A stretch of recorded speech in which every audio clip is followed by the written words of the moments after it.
Okay, so shalom lekulam. אני מצטער, אבל העברית שלי לא כל כך טוב, so I'm just going to present in English here.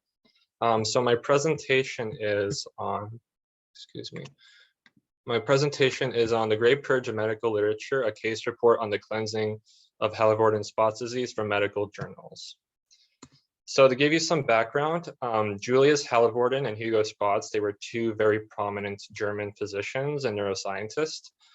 Julius Hallervorden, he was the head of the neuropathology department in the Kaiser Wilhelm Institute for Brain Research in 1938. So that was during the period of the Nazi regime. And Hugo Spotts, he was also a director in this institute in 1937, and they were both part of the Nazi Party. And during the Holocaust, they participated actively in the T4 euthanasia program, which basically was a program that forcefully euthanized people and then used their bodies for research. So in this case, they, as neuroscientists, did a lot of experiments on brains of murder victims. After the Holocaust ended and World War II ended, they were continued to be prominent in their field. They actually continued to research into the 1960s. Julius Hallervorden himself was actually promoted to president of the German Neuropathological Society, and they remained in leadership positions in the Kaiser Wilhelm Institute for Brain Research, which then became later the Max Planck Society. So basically, these two individuals, they committed huge crimes against humanity, and unfortunately, they were not held accountable later on in their careers. Now, this is significant in regards to research in the fact that they also discovered Hallervorden Spotts disease in 1922, so before they committed these atrocities. And this disease is basically now currently known as pantothenate kinase associated neurodegeneration, also known as PANK2. In short, it's basically an autosomal recessive condition which involves iron accumulation in parts of the brain, such as the globus pallidus. So if you look at the left brain on the image here, you'll see a normal brain. And if you compare it to the two on the right, where the arrows are pointing, you can see some accumulation there. And this typically manifests clinically as progressive extrapyramidal dysfunction and dementia. So this is probably their most well-known disease that they discovered. Now, about 10 years ago, Lawrence A. Ziedman, he published an article on the declining use of the Hallervorden Spotts disease eponym in the last 2 decades. Now, basically what he studied here was that he was very interested in the usage of the Nazi eponym given the atrocities that they committed. And what he found very interesting in his research was that between the years of 1990 to 2010, he noticed a significant decline in the usage of the Nazi eponym in medical literature. And you can see it on the chart on the left and the table on the right. And this is the unqualified usage of the Nazi eponym, meaning that there was no explanation to the crimes that they committed. Where we come in, Dr. Fox and myself, is that we decided to continue this research, continuing where they left off from 2010 to 2019. We looked at hundreds of articles related to this issue, and we found that the trend is declining in the usage of the eponym. So as you can see, in 2010, there was about 61% of articles that mentioned the Nazi eponym in some form. And if you move down to 2019, very recently, you can see that it has declined to 36%. Now, when we combine our data with the findings of Ziedman, we can also see a more longer trend on this current eponym. You can see that from 1990 to 2019, you can notice a very significant decrease in references to this Nazi eponym. Now, I'm going to define some terms here. So in terms of referencing the Nazi eponym, there's 3 ways you can go about it. You can have it be soiled in the sense that the article mentions the eponym without any sort of explanation as to what the individuals did.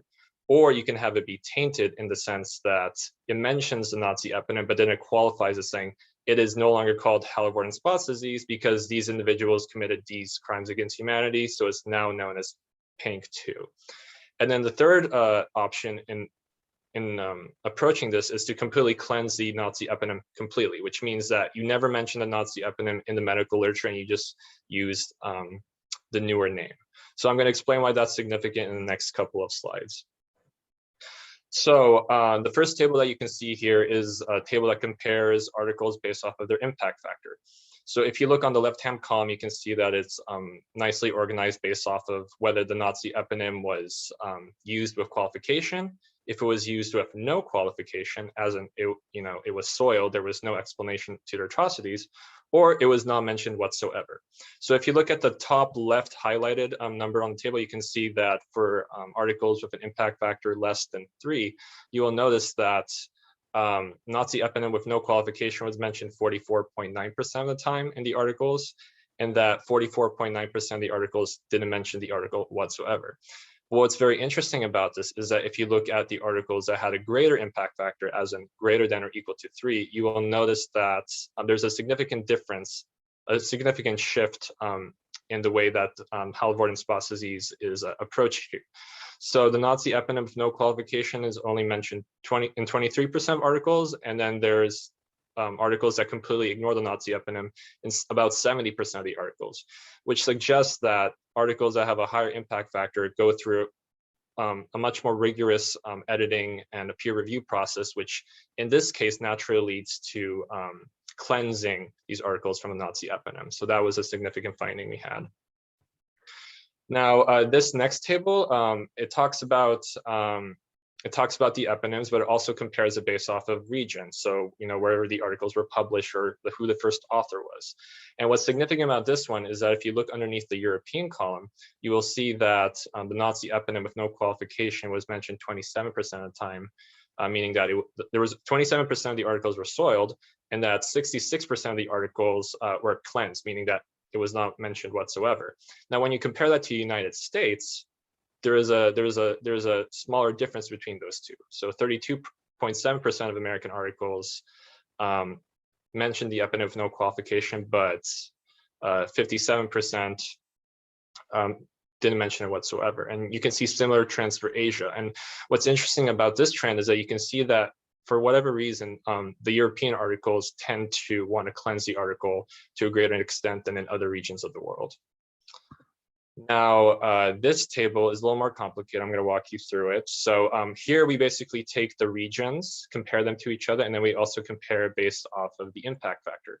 So if you look at the top highlighted portions on the chart, you will notice that when you look underneath Europe and you compare impact factors less than 3 to impact factors greater than 3, you will notice that if the article has a lower impact factor, the Nazi reference with no qualification is at 40%, and that no reference whatsoever is 48%. But then if it's greater than 3, the impact factor, you'll notice that there's a significant shift to about 70.7% of the articles not mentioning the eponym whatsoever, which basically substantiates our suspicion that the current movement is to completely cleanse the mention of the eponym from medical literature, especially in articles that go through vigorous peer review processes. You can see something similar in Asia. They actually have pretty similar numbers. So for articles with high impact factors, it was also 70% of the articles didn't mention the Nazi eponym whatsoever.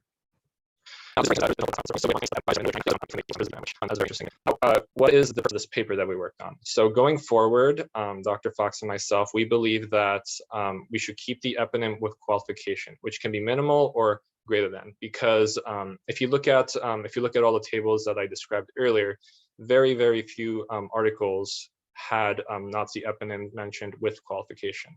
And the reason why we think this is significant is because we want this tragedy to be at least treated as a learning opportunity for the reader, so that when a reader reads about this disease and sees this eponym, that they themselves can learn about what happened in the past and that it cannot be repeated again. And that's where this whole debate about remembrance versus veneration comes in, because there's definitely a fear that if we mention this eponym hourly in articles, that somehow these individuals are being venerated for their work. But we can also look at it as an opportunity to remember the atrocities that they did, so that we can have a more sober approach in how we approach medicine. Now, I'm going to give you a few examples on how we can go about qualifying this eponym in an effective manner. So there's some articles that we found that were pretty minimalistic in the way they approached this. Some just added an asterisk at the end of the eponym with a reference for footnotes. So that isn't as effective. There were some that were a little more specific. So for example, this one says, the condition was previously known as Halle-Worden-Spotz syndrome, but the name was abandoned because of unethical activities of these authors in Nazi Germany.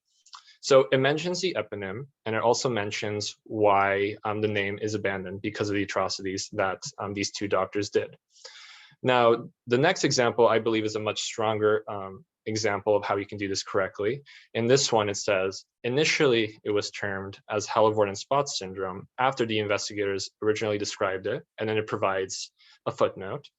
This name has, however, since been discouraged due to the admissions of both investigators in using brains of executed prisoners in Nazi war camps, and it provides an additional footnote. So I think this is probably the most effective way that you can qualify an eponym and allow the reader to learn from this experience, because it mentions the eponym, it mentions why the name has been changed and why, what these individuals did, and then it provides a link that you can click on that you can read further about what these atrocities actually were.